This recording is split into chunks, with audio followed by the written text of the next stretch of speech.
جاری ہے۔ ماضی میں بھی قومی اور بین الاقوامی سطح پر اس عنوان سے مختلف ہندوستانی دانشگاہوں میں سیمینار منعقد کیے جاتے رہے۔ ایسا ہی ایک سیمینار آج سے 20 برس قبل شعبہ اردو علی گڑھ مسلم یونیورسٹی کی اس وقت کی صدر شعبہ پروفیسر قیصر جہاں نے 11-12 جنوری 2003 کو منعقد کیا تھا، جس کا کلیدی خطبہ ارشاد کرنے کے لیے معروف عالم پروفیسر چودھری محمد نعیم امریکہ سے تشریف لائے تھے، اور صدارت استاد مرحوم پروفیسر قمر رئیس نے فرمائی تھی۔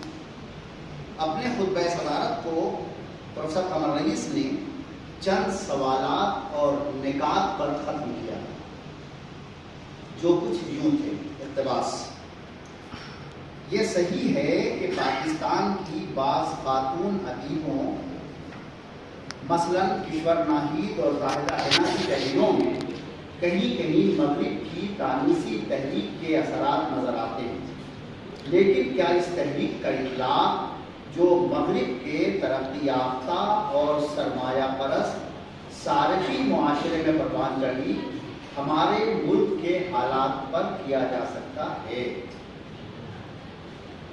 کیا یہ خیال صحیح ہے کہ تفصیل کے بعد پاکستان میں جو نسائی ادب پیدا ہوا وہ بحیثیت مجموعی، کیفیت اور کمیت کے لحاظ سے ہندوستان کے نسائی ادب سے برتر ہے؟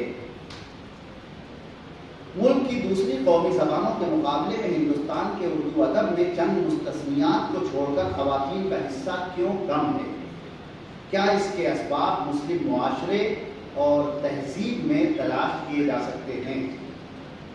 اور آخری پوائنٹ تھا استاد کا کہ اگر یہ درست ہے اور میری دانست میں درست ہے کہ اردو کے نسائی ادب کو اور خصوصاً بعض باکمال شاعرات اور ادیبوں کو نظر انداز کیا گیا ہے، تو اس صورتحال کے اسباب کیا ہیں اور کیا اس کوتاہی کی تلافی کی جا سکتی ہے؟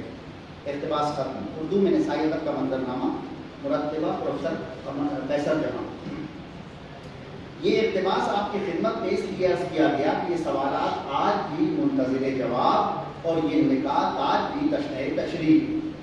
اس مذاکرے میں ان سوالات پر بھی غور کرنے کی کوشش کی جائے تو مستحسن ہوگا۔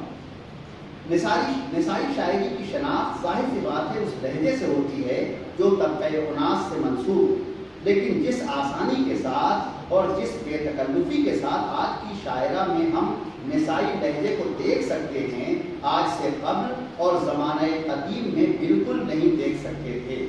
سبب اس کا یہ ہے کہ اردو زبان و ادب اور اردو معاشرے پر غلبہ فدری نظام کا تھا اور ہے بھی، اور طبقہ اناس پر جبر کی صورت یہ تھی کہ اس کے اظہارات اس معاشرے میں منتظر اشاعت ہی رہتے۔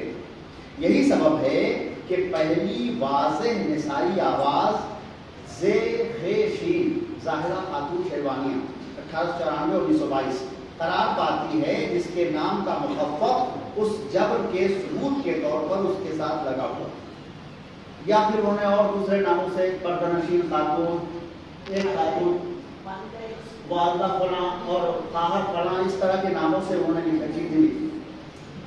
اس سے قبل اگرچہ شمیم سخن تذکرہ ہے خواتین کا، جس میں 49 خواتین کے نمونۂ کلام کو پیش کیا گیا ہے، عبدالحی اس کے مرتب ہیں، اور 1891 میں نول کشور نے اسے شائع کیا تھا۔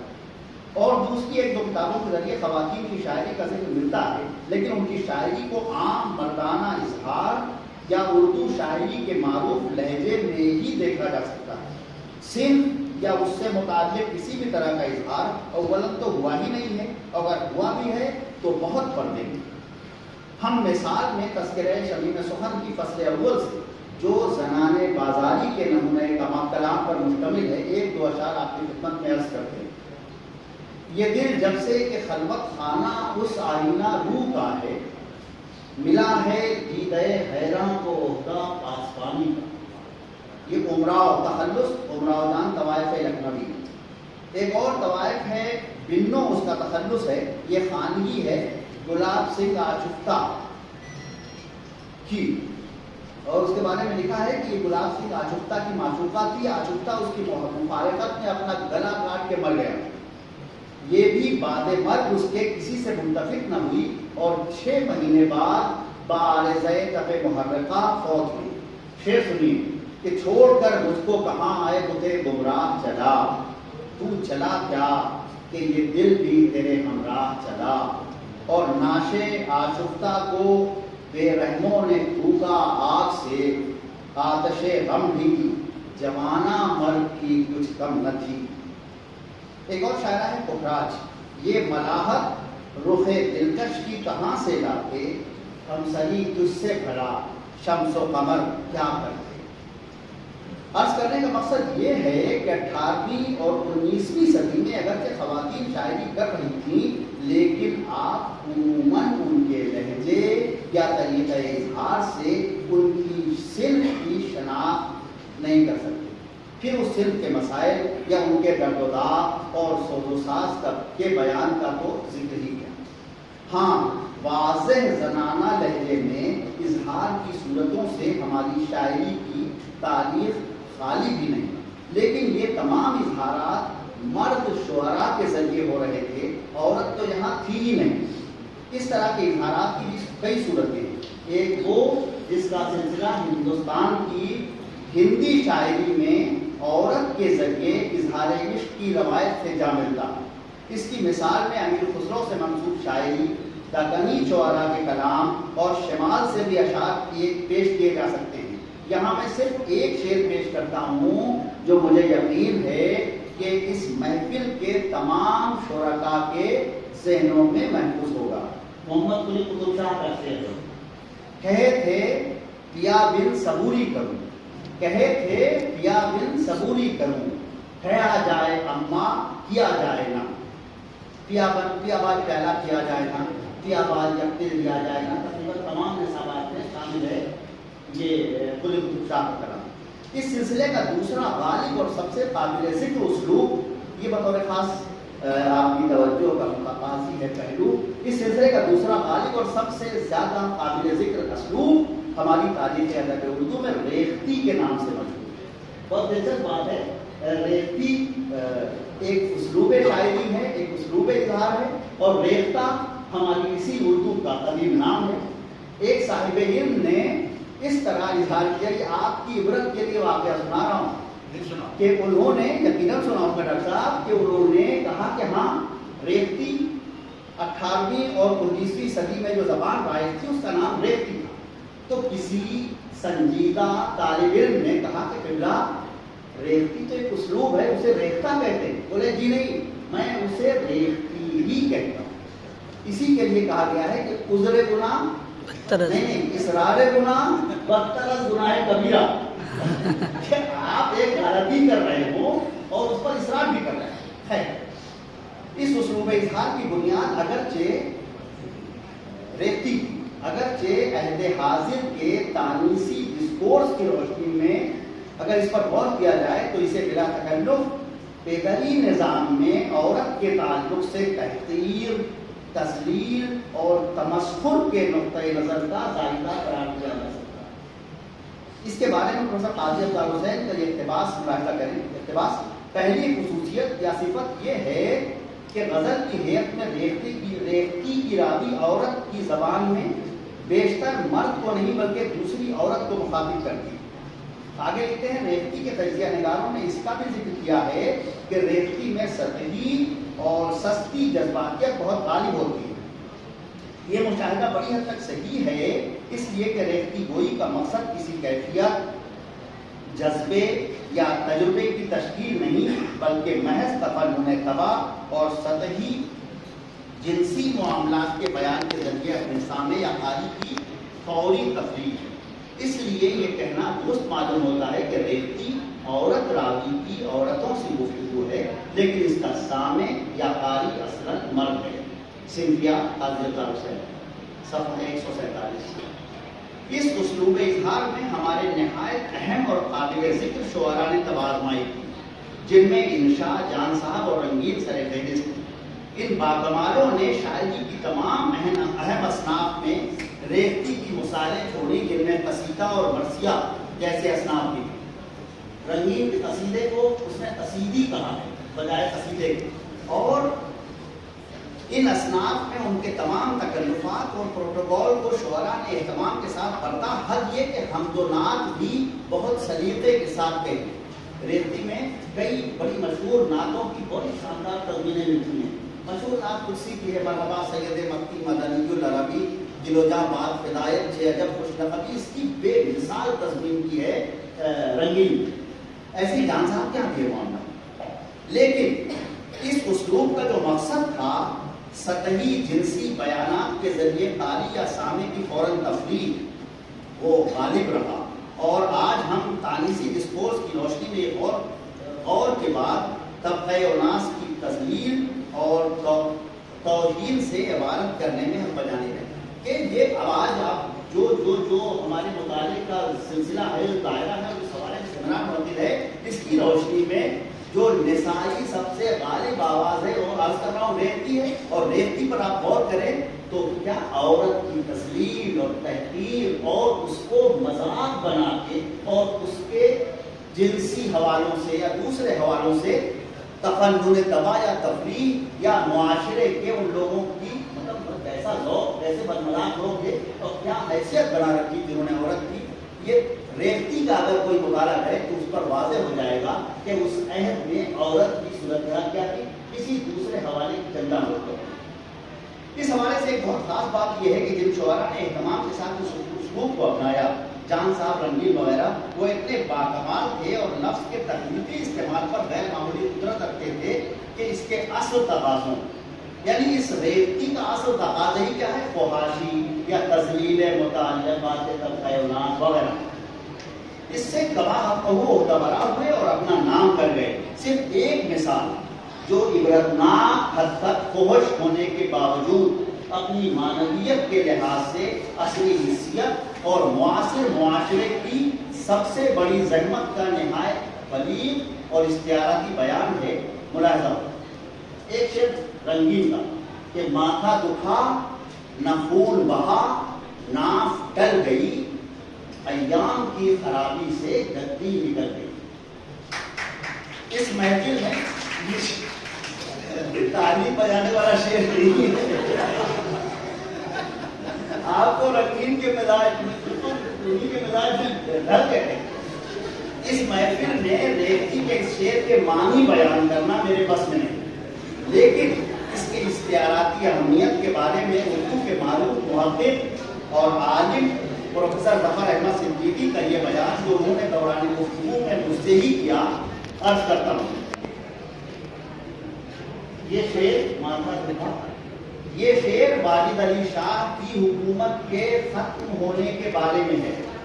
ماتھا دکھا سے مراد بغیر کسی درد سر کے، اور خون بہا سے مراد بغیر خون خرابے کے، ناف ٹل جانے سے مراد مرکز کا تبدیل ہو جانا ہے، اور ایام کی خرابی سے گدی کے نکل جانے سے مراد بادشاہ کے خراب وقت کے آنے سے تخت شاہی اس کے قبضے سے نکل گیا۔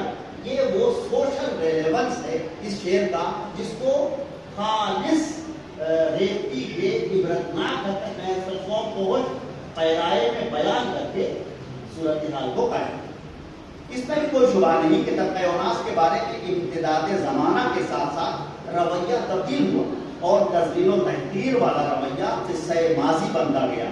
نسائی اظہارات کو نہ صرف اہمیت دی جانے لگی بلکہ ریختی تک میں ایسا اظہار راہ پانے لگا جو بادی النظر میں خالص نسائی احتجاجی اظہار رکھتا ہے۔ اس کی مثال میں آپ کی خدمت میں معلوم تاریخ کے مطابق ریختی کے آخری صاحب دیوان شاعر ساجد سجنی، ان کا مجموعہ نیگوڑیات 1987 میں شائع ہوا، کا ایک شعر پیش کرتا ہوں۔ طلاق دے تو رہے ہو کتابوں قہر کے ساتھ، میرا شباب بھی لوٹا دو میرے مہر کے ساتھ۔ اس شعر کا حسن یا خوبی یہ ہے کہ میں نے اسے ایک معروف اور خاصے پڑھے لکھے ناظم مشاعرہ کی زبان سے خاتون شاعرہ کے تعارف اور ان کو دعوت دیتے وقت ان کے لہجے وغیرہ کی تعریف کے باب میں سنا۔ ریختی کے بارے میں یہ بات بھی مشہور ہے کہ لکھنؤ کی نسائی محاوراتی زبان میں نظم کی جاتی ہے۔ قاصد حسین کا یہ اقتباس اس بیان پر بھی سوالیہ نشان قائم کرتا ہے۔ اول تو یہ رہتی کی زبان شائستہ اور شریف گھرانے کی عورتوں کی زبان ہی نہیں ہے. مرزا ہادی رسوا کی امراؤ جان طوائف یہ کہتی ہے, امراؤ جان میں یہ جملہ موجود ہے, تو کیا مرزا صاحب میں ریختی کہتی ہوں. گویا ریختی میں غلط کہنا اپنے عہد کی مشہور طوائف کے لیے بھی کوئی افتخار کی بات نہیں تھی. صفحہ 148. اس اقتباس کو پیش کرنے سے مقصود یہ ہے کہ آپ کی خدمت میں یہ عرض کیا جائے کہ معروف شاعرات جن کا ذکر مختلف تذکروں اور تاریخ میں موجود ہے وہ بھی نسوانی لہجے اور نسائی مسائل کے لیے شعری اظہار کو نامناسب سمجھتی رہی ہیں. اسرار اصل میں اس گفتگو میں میرا اسی پوائنٹ, اسی نقطے پر, جیسا کہ گزشتہ صفحات میں عرض کیا گیا, خیر شین وہ پہلی شاعرہ قرار پاتی ہیں جن کے ہاں عورت کی تمکین اور وقار کا اظہار اس کے لہجے میں سلیقے کے ساتھ ہوتا ہے. ظاہر سی بات ہے اس اظہار سے 21ویں صدی کے اردو نسائی شعری اظہار کا کوئی تعلق نہیں ہو سکتا. اس درمیان میں فہمیدہ ریاض اور کشور ناہید جیسے کوہ گرام یا ہفت خاں آتے ہیں. اور آپ دیکھیں بہت فرق ہے کہ یہ جو فہمیدہ ریاض یا کشور ناہید یا ان سے پہلے کی جو نسائی شعری اظہار ہے اس میں یہ والی بات آ ہی نہیں سکتی. اس لیے کہ معاشرے میں ابھی جس موضوع پر ڈاکٹر محبوبہ رحمانی اپنے مفہوم کے دریا بہا رہی تھی اس کی گنجائش ہی نہیں تھی. اور معاشرہ تو بھائی ایسا ڈر ہوتا ہے کہ آپ اس سے باہر جا ہی نہیں سکتے.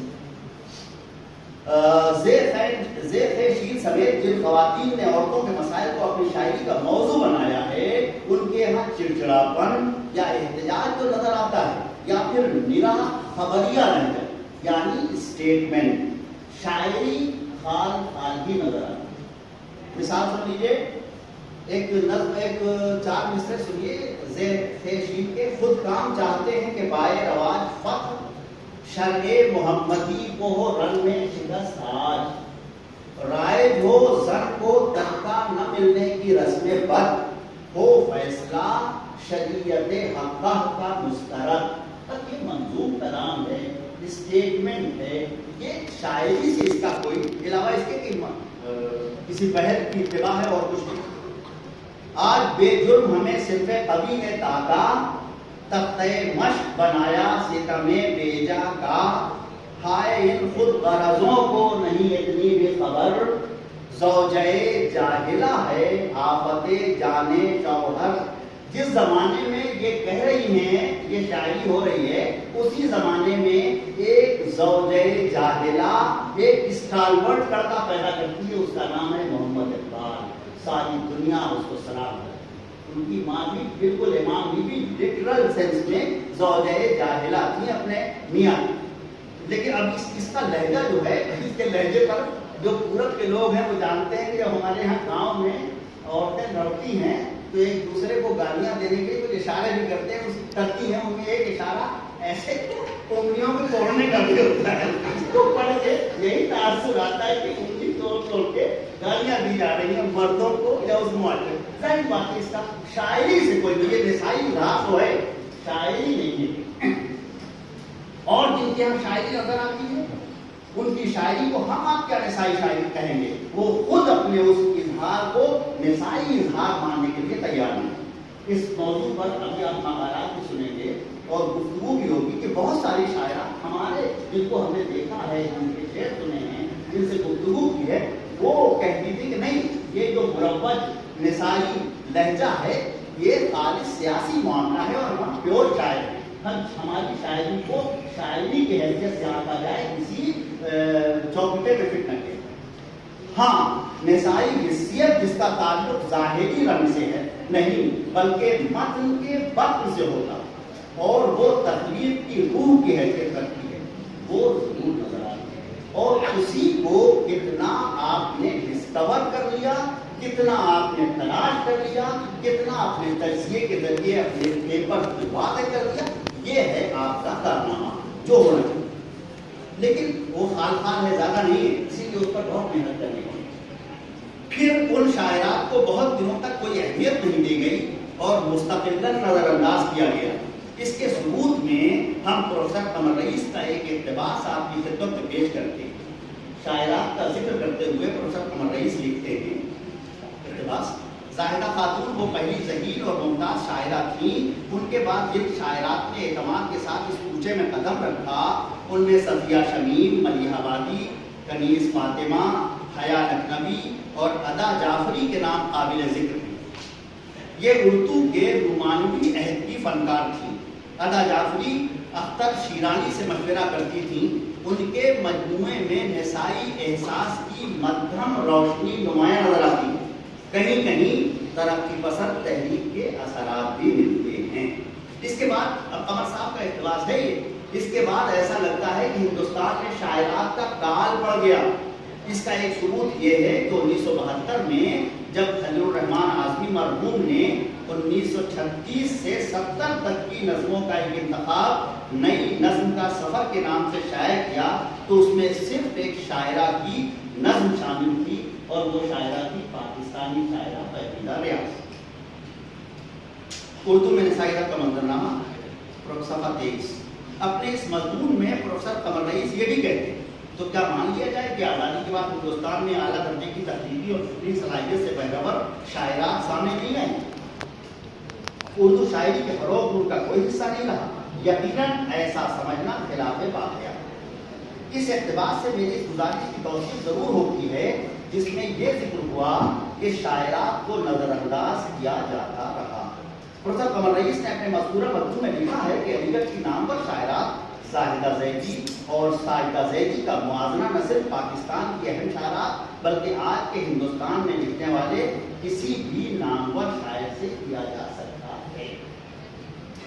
میں نے ان اقتباسات میں مذکورہ شاعرات کے کلام پر نظر ڈالی تو میں ان کے غالب لہجے کے تعلق سے اسی نتیجے پر پہنچا جس کا اظہار سطور گزشتہ میں کر چکا ہوں کہ ان میں سے بیشتر کے یہاں بطور خاص ہمارے سب سے اہم شعری اظہار غزل میں کوئی ایسا اظہار یا ایسی بات نظر نہیں آتی جو انہیں نسائی شاعری کی نمائندہ بنا. ان کے یہاں غزل کے اچھے اشعار ضرور ہیں جن کا ایک اقتباس آپ کی ضیافت طبع کے لیے عرض کر سکتے. بیگم ممتاز مرزا: ہر صبح گلستان میں نہیں جشن بہاراں، تجھ کو یہ خبر ہے گلستان ہے کہ نہیں ہے. عزیز بانوداران وفا: اب ہمیں دشمن ہمارے قتل کرتے ہی نہیں، زندگی کے ڈر سے خود بے موت مر جاتے ہیں ہم. ساجدہ زیدی: ہم دل کی عدالت میں گنہگار کھڑے ہیں، وارفتگی شوق بھی زنجیر وفا ہے. مڑ کے دیکھا تو ہمیں چھوڑ کے جاتی تھی حیات، ہم نے جانا کہ کوئی بوجھ گرا ہے سر سے. زاہدہ زیدی: وہ جو ایک شکل ہے احساس کے پردے میں نہاں، وہ جو ایک شکل ہے احساس کے پردے میں نہاں، میری دیوانگی دل کو ہوا دیتی ہے. مسعودہ حیات: جمیلہ بانو: عمر بھر جس کو تیرے غم کی امانت سمجھا، اب وہی تارے نفس ٹوٹ گیا ہے. مسعودہ حیات: بقا پھراج فنا کی نظر کی زد میں ہے، ایک آفتاب نسیم سحر کی زد میں. رفیہ شبنم آتی: ہمارے عہد کا انجام دیکھیے کیا ہو، ہم آئینے ہیں مگر پتھروں میں رکھے. نسرین نقاش: بے غرض ہم نے سجدے کیے ہیں، ہم سے یہ آپ کیا پوچھتے ہیں، سر اٹھانے سے کیا کچھ ملا تھا، سر جھکانے سے کیا فائدہ. شاہجہاں بانو یاد دہلوی: غرور سے سر اٹھا رہے تھے وہ جشن ہستی منا رہے تھے، ہوا نے کھینچا جب اپنا دامن، ہوا ہوئے پھر حباب سارے. نورجہاں سرور: امید اجالے کا لیے پیشہ ہر ایک دل، امید اجالے کا لیے پیشہ ہر ایک دل، ہر رات بانداز سحر کاٹ رہا ہے. مفتی ظفر الحسن: کتنا پیچیدہ تھا ہر موڑ دل و جہاں کا، مگر بات تھی جو لب و رخسار سے آگے نہ گئی. حفظ ضروری: مٹی کے رنگ سارے مٹی کی سب ادائیں، میرے فنا گزیدہ سارے ایاس مٹی. صدرہ پروین: ایک ہی بساط پر روز و شب گزر گئے، آفتاب چاند سے پھر بھی تو جدا رہا فاطمہ تاج. گھر سے نکلا تھا تازہ دم کوئی اور، گھر سے نکلا تھا تازہ دم کوئی اور، شام تک تھک کے گھر گیا حلیمہ عطرت. یہ الگ بات کہ منزل کا نشان کوئی نہ تھا، کوہسار اور بھی تھے کوہ ندا سے پہلے. سلمیٰ شاہین. غزل کی حد تک یہ صورتحال اگر امید افزا ہے تو نسائی شاعری کے مطالعے کی نقطۂ نظر سے افسوسناک بھی. میں نے اتنے اشعار مختلف عمر اور مختلف ادوار کی خواتین شاعرات کے اچھے اشعار آپ کی خدمت میں پیش کیے. میں تلاش کر رہا تھا کہ ان میں کوئی، اور آپ بھی غور فرما رہے ہوں گے کہ کوئی ایسی خصوصیت، کوئی ایسی خاص بات نظر آئے جو نسائی حوالے سے ہم پیش کر سکیں. ہمیں تو نہیں ملی. آپ تلاش کریں، آپ کو بھی دعوت ہے. اسی لیے میں یہ عرض کر رہا ہوں کہ جہاں ہماری شاعرات نے نسائی حیثیت کو اس پیرائے میں ظاہر کرنے کی کوشش کی، بیشتر ناکام ہوئی. یا پھر ہم چیز بات کہنے لگے جو ہم نے ابھی پہلے بتایا، انگلیاں توڑنے والا حوالہ دیا، تو ایسا پھر یہ شاعری نہیں. میں نے خواتین کی غزلوں کے اچھے اور بہت اچھے اشعار آپ کی خدمت میں پیش کیے، لیکن میں خود تلاش اشتہار کے باوجود اتنی زیادہ تعداد میں نسائی حیثیت کے ساتھ ساتھ شعریت اور غزل کے ظاہری و باطنی حسن سے آراستہ ان شاعرات کے اشعار پیش کرنے سے خود کو حاصل پاتا ہوں. اس وقت اپنی اس گزارش کی تقویت کے لیے میں شمس الرحمان فاروقی کا ایک اقتباس آپ کی خدمت میں پیش کرتا ہوں، جو انہوں نے معروف پاکستانی شاعرہ یاسمین حمید کی شاعری کے حوالے سے گفتگو کرتے ہوئے لکھا. فاروقی صاحب فرماتے ہیں، سنیے کہ ہمارے زمانے میں عورت شعراء کے ساتھ ایک نئی مشکل یہ ہے کہ پڑھنے والے نقاد بار بار پوچھتے ہیں کہ عورت کی حیثیت سے وہ دنیا کو کیسا دیکھتے ہیں اور دنیا کے بارے میں کیا سوچتے ہیں. کوئی شک نہیں کہ یہ سوال بجا ہے، لیکن کسی شاعر کے بارے میں پہلا سوال یہ ہونا چاہیے کہ وہ شاعر کیسا ہے، اور یہ سوال بلا لحاظ مذہب و جنس پوچھا جانا چاہیے. آج کی بہت سی عورت شاعروں کو میں اس کشمکش میں غیر شعوری طور پر مبتلا دیکھتا ہوں کہ وہ اپنا پیغام اپنے کلام میں ضرور داخل کریں تاکہ کسی کو شک نہ ہو کہ انہوں نے اپنے تانیسی تشخص کے ساتھ بے انصافی تو نہیں کی. اقتباس مکمل ہوا. فاروقی صاحب نے اس خاص شاعرہ کے حوالے سے جو باتیں کہی ہیں، میں ان کا انطباق عمومی طور پر ہندوستان کی نسائی شاعری کے اہم اسماء پر کرنا چاہتا ہوں. پہلے اقتباس چھوٹا سا اور دیکھ لیجیے. یاسمین حمید کے بارے میں لکھتے ہیں، اس کا پہلا مجموعہ جو میرے ہاتھ لگا اس نے مجھے کسی شک میں نہ رکھا کہ یہ حیثیت، یہ خاموش متین لیکن درد میں رچا لہجہ عورت ہی کا ہو سکتا. لیکن ذرا زیادہ غور کیا تو محسوس ہوا کہ اس شاعر کا اصل کمال یہ ہے کہ وہ اپنی تانیسی حیثیت کو بے پردہ نہیں کرتی. اس کی شاعری پر عورت پن کا خودکار ٹھپا نہیں. وہ عورت بھی ہے اور دکھ اٹھاتے ہوئے، امید و بیم سے لڑتے ہوئے، خوف اور دہشت کے عالمگیر تاجرانہ سماج کے دباؤ میں جینے کی کوشش کرتے ہوئے جدید انسان کی بھی ترجمان ہے. دوسری زندگی کیا ہے؟ اس اقتباس کی روشنی میں ہم وہ معیار ضرور متعین کر سکتے ہیں جو نسائی لہجے کے عطر سے بھرا ہوا ہو اور ہر طرح سے معیار شاعری پر بھی پورا اترتا. اب ہم جب اس معیار پر اپنی نسائی شاعری کا مطالعہ کرتے ہیں تو شعری متون کا جو انبار گزشتہ صفحات کے ہمارے سامنے تھا اور ہم سے اپنے مقتبس کرنے کا مطالبہ کر رہا تھا، اس میں یکسر کمی آ جاتی. ہم 2006 خواتین شعراء سے آگے نہیں بڑھ پاتے. بطور خاص غزلیہ شاعری کی مثالوں کے حوالے سے آپ بھی ان کی ایک جھلک دیکھیے، سماعت فرمائیے. ہر دل عزیز وہ بھی ہے، ہم بھی ہیں خوش مزاج. ہر دل عزیز وہ بھی ہے، ہم بھی ہیں خوش مزاج. اب کیا بتائیں کیسے ہماری نہیں بنی. بلقیس اپنی بات تو سب سے الگ رہی. بلقیس اپنی بات تو سب سے الگ رہی، نہ گفتنی سنی ہے کہیں نہ شنی بری. پر جو کاٹے گئے جا پھیلے ہواؤں میں تمام. پر جو کاٹے گئے جا پھیلے ہواؤں میں تمام. اپنی پرواز باندازے دیگر ہونے کو ہے، اور دریا میں رہ کے کوئی نہ بھیگے تو کس طرح. دریا میں رہ کے کوئی نہ بھیگے تو کس طرح ہم بے نیاز تیری طرح اے خدا نہ تھے. اور گل چینیوں کا ہم سے بلقیس حال پوچھو. کیا مصر پر پھر کمال. گل چینیوں کا ہم سے بلقیس حال پوچھو. انگشت آرزو میں کانٹا اتر گیا. یہ تمام اشعار جبری ضرور اثر کے.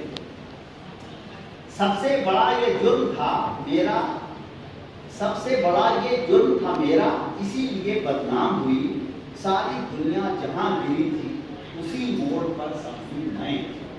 خدا ہی خیر کرے مچھلیاں ہیں خوف زدہ, سمندر آج ابھرتے قمر کی زد پر ہے.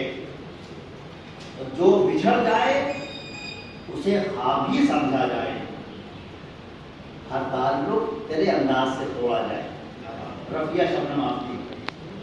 وہ میرے رستے میں آگ رکھ کر مجھے سفر سے ڈرا رہا تھا. وہ میرے رستے میں آگ رکھ کر مجھے سفر سے ڈرا رہا تھا. میں اب آگ پر ننگے پاؤں چل کر میں اس کو ڈرنا سکھا رہی ہوں. عذرا پروین. نہیں ہے دھوپ کے صحرا میں کوئی سبز شجر, حیاتابی افسر پہ سائبان ملا. نسرین نقاش. تیرے آنسو ہیں اب تک قرض مجھ پر, تیرے آنسو ہیں اب تک قرض مجھ پر. سمندر یوں تو کتنے بھر گئی. یہ دو اردو کی سب سے محبوب سے شاعری غزل کے حوالے سے شاعرات کے اظہارات اور نسائی شاعری کے بارے میں کچھ معلومات ہیں. ان اشعار میں جو جس نسائی حیثیت کی ہم بات کر رہے ہیں اور جس کے مطالعے کے سلسلے میں یہ مذاکرہ منعقد ہوا ہے وہ دیکھتے ہیں, بہت واضح دیکھتے ہیں. لیکن ایسے اظہارات آپ یقین کریں ریختہ پر جو شاعرات کی فہرست ہے وہ میں نے گری تھی 123 میرے خیال میں شاعرات ہیں قدیم و جدید اور جو کے مجموعے موجود رہتا. لیکن ان 123 میں اگر میں غلط نہیں کر رہا ہوں 50 کے آس پاس تو گزرا میں ایک شعر بھی مجھے ایسا نہیں ملا جو میں آپ کی سماعتوں کی نظم کرنے کے لیے یہاں منتخب کرتا ہوں. اب نسل کے حوالے سے ایک دو باتیں عرض کی جاتی ہیں. میرا ایک عام خیال ہے, ممکن ہے آپ اس سے اتفاق نہ فرمائیں, کہ نسائی لہجہ اپنی شدت, توانائی اور جس زور کے ساتھ ہندوستانی شاعرات کی نظموں میں نظر آتا ہے غزلیہ اظہار میں اس زور کے ساتھ نظر نہیں آتا. اس کا سبب کیا ہے؟ آپ تمام صاحبان علم کو دعوت ہے اور کریں اور اظہار فرمائیں. مجھے یہاں صرف غزل کے لیے یہ اپنے مطالبات اور غزلیہ اظہار کی تحقیقات والی بات سے یوں اتفاق نہ ہوگا کہ کلاسیکی غزل کے مقابلے جدید غزل اور پھر جدیدیت والی غزل کے باکمال شعراء نے امکانات کے نئے ابواب روشن کر کے اور لفظ کے تخلیقی استعمال کی اپنی صلاحیت کو بروکار لا کر نشان امتیاز قائم کر دیا. اس صحبت میں تفصیل میں جانے کی گنجائش نہیں, بس یگانہ, فانی, فراق, فیض, احمد مطاق, ظفر اقبال اور عرفان صدیقی کے نام لے کر آگے بڑھ جاتا. جدید نظم کی تقریباً ہر صورت معرہ, آزاد اور نظمی نظم میں نسائی شاعری کی مثالیں زیادہ متاثر کرنے والی اور زیادہ دیرپا نظر آتی ہیں. ان کی بنیاد, ان کے استعاراتی سلسلے اور ان میں ترمیحات وغیرہ کے استعمال سے شاعرات نے ایک جہان مانی خلق کیا ہے. لفظ کے تخلیقی استعمال سے پیدا ہونے والی کاٹ نظموں میں زیادہ گہری ہے. اس حوالے سے بھی جن شاعرات کا ذکر میں کرنا چاہتا ہوں, بلکہ یوں عرض کروں کہ جن شاعرات کی نظمیں توجہ کو اپنی جانب کھینچ دیتی ہیں, ان کے نام کچھ اس طرح ہیں: فوزیہ فاروقی, حسنہ بدر, کہکشاں تبسم, شبانہ نذیر, عذرا رفیع, فاطمہ تاج, شبنم نشائی, عذرا پروین, شائستہ یوسف, شہناز نبی, ملکہ نسیم, بلقیس ظفیر الحسن, نور جہاں سرور اور حبیب فاطمہ شیر. ان شاعرات کی نظموں میں ان کی عمر, عصر اور تجربے کے تناظر میں آپ اظہار کی وہ صورتیں ملاحظہ کر سکتے ہیں جن کا اثر قاری یا سامع پر اس کے مزاج یا استاد طبع کے مطابق ہی نہیں ہوتا, بلکہ وہ اپنی قوت اظہار سے اپنی شرطوں پر اپنے قاری کو متاثر کرنے کی صلاحیت رکھتے ہیں. پروفیسر عتیق اللہ نے خواتین کی نظموں کے تعلق سے اظہار کرتے ہوئے لکھا ہے، خواتین کی نظموں میں تخلیقی سرگرمی کے ساتھ ان کی داخلی آویزشوں، سیاسی تہذیبی نظام کے مروج ساختوں اور نام نہاد اخلاقی نظام کے تئیں کہیں پوری آواز اور کہیں شعری مشابہتوں اور اشتہاروں کے ساتھ گلہ گزاری اور احتجاج کے جو اسالیب خلق ہوئے ہیں، ان میں طنز و تعریض کے علاوہ معصومانہ ہم آہنگی کے اخوؤں کو بھی پھوٹتے ہوئے محسوس کیا جا سکتا ہے۔ معاصر فکشن اور نظم، معاصر اردو ادب میں نئے تخلیقی رویے غالب اسٹور۔ پروفیسر عتیق اللہ طنز و تعریض کے علاوہ معصومانہ ہم آہنگی کے اخوے پھوٹتے محسوس کرتے ہیں، لیکن احتجاج جن کے اسالیب کا ذکر وہ اس سے پہلے کرتے ہیں، میرے خیال میں نظمیہ نسائی شاعری میں وہی اسالیب سب سے زیادہ غالب حیثیت کے حامل۔ چند مثالیں، کہکشاں تبسم کی نظم ہے، چھوٹی سی نظم ہے، ہماری جنگ۔ ہماری جنگ تمہارے خلاف نہیں، اپنے وجود کا اس بات چاہنا غلط ہے کیا؟ ہزاروں صدیوں کی بے حاصلی اب اور نہیں، ڈرامے کا ڈراپ سین ہونا چاہیے۔ فوزیہ فاروقی کی نظم ہے خطبہ زینب۔ زمین اب دھماکوں سے ٹھنکنے لگی اور آسمان سے ٹافیاں برس رہی، چیختے چیختے میری آواز کھو گئی، ٹیلی ویژن کے شور میں خطبہ زینب کون سنے، مناجاتوں کا آہنگ ناروں کی ہولناکی میں تبدیل ہو گیا، مجھے اپنی بے رہائی کا غم نہیں کہ میرے بچے اپنی جیبوں میں شعلے بھر رہے ہیں۔ ایک تو عنوان خطبہ زینب، یہ جو تلمید ہے یہ اتنی قوی تلمید ہے، میرے خیال میں تاریخ عالم کی جن نہایت محترم اور مقتدر خواتین سے تاریخ عالم معزز ہے، ان میں جناب زینب کا ایک مرتبہ ہے اور ان کے خطبات کی اہمیت ہے، لیکن وہ کون سی ہولناکی ہے، وہ کون سا مسئلہ ہے جس نے ایک عورت کو، ایک نسائی آواز کو خطبہ زینب کی طرف بھی متوجہ کرنے میں روڑے اٹکا دیے۔ بہت یہ بھی مجھے بہت قوی اظہار لگتا ہے جو فوزیہ فاروقی کی۔ کہکشاں تبسم کی ایک چھوٹی سی نظم ہے اطلاع۔ نہ سما فرمائیے گالیاں دینے اور بات بات پر پھوٹ ڈالنے کی پرانی عادتوں کو تیاگ دو، کیونکہ جوتے ہمارے پاؤں میں بھی ہیں، بھلے ہی فٹ پاتھ سے خریدے ہوئے۔ بہت زیادہ اوپن ہو رہی تھی، لیکن پھر بھی اس ٹرن نے اس نظم کو نظم بنا دیا۔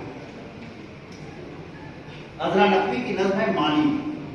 وہ سارے لفظ جو سنتے چلے آئے تھے بچپن سے، کتابوں میں پڑھے تھے، جو بہت مانوس لگتے تھے، بہت ہی زام تھا ہم کو، سمجھتے تھے ہماری دسترس میں ہیں، سمجھتے تھے کہ ہم مفہوم ان کا جانتے ہیں، جو ہم چاہیں تو ان الفاظ سے پیکر تراشیں اپنی مرضی کے، مگر جب زندگی میں تجربوں کی شکل میں الفاظ کے معنی سکھائے، جب دلے خوش فہم میں جانا، حقیقت اور ہوتی ہے، فسانے اور ہوتے ہیں۔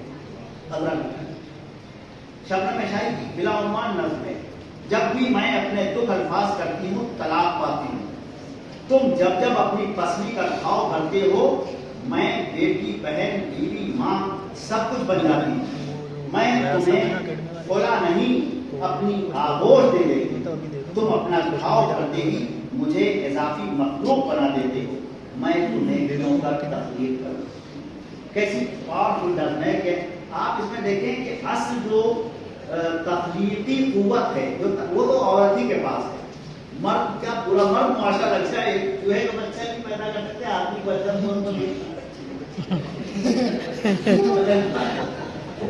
بیٹی کا مسئلہ نہیں ہے، یہ جو کرب تخلیق ہے اور اس کے بعد تخلیق کا حظ ہے اور تخلیق کا جو مرتبہ ہے، اس کا مقابلہ کہاں کوئی طریقہ کر سکتا ہے۔ عذرا پروین کی نظم ہے ناقابل حل۔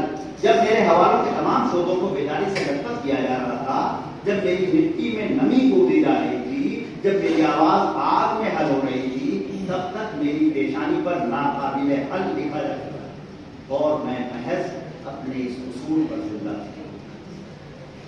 اور میں نے آخری نظم جو منتخب کی ہے، اس نظم کا عنوان ہے ردی، اور وہ نظم ہے شائستہ یوسف۔